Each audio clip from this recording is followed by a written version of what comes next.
God has a way of pulling us into a relationship with Him, and it's generally not through success and great times because we forget Him too much. Of course, that's been the story of my life, right? So I have found that life for me has been a lot like house arrest. I go off like a horse at the races at the Del Mar track, boom, out the freaking chute, like a wild man. And then God wrangles me in. And one of those times where He wrangled me in and arrested me physically and spiritually and everything else was my time on house arrest for 1.5 years.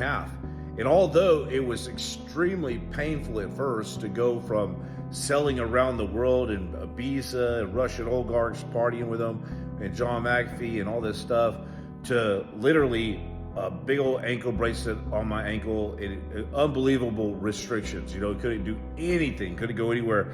Always checked how to stay sober. You know what I mean?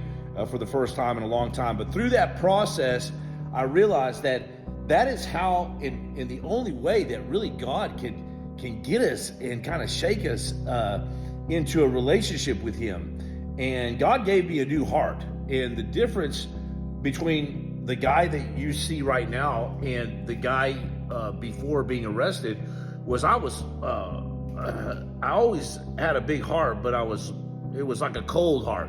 It had grown cold from the pain of in different things in my life and trauma and this and that. And but when Jesus radically changed my life and came into my life, everything changed for me. It's like He gave me a brand new heart, but with that new heart comes a lot more sensitivity, more emotional, because it's soft now. It's soft. You actually feel people's pain. You understand people deeply, whereas before it was a very selfish attitude. So I believe that when you're in isolating positions, kind of like I am now too, that's when God is wrangling you in.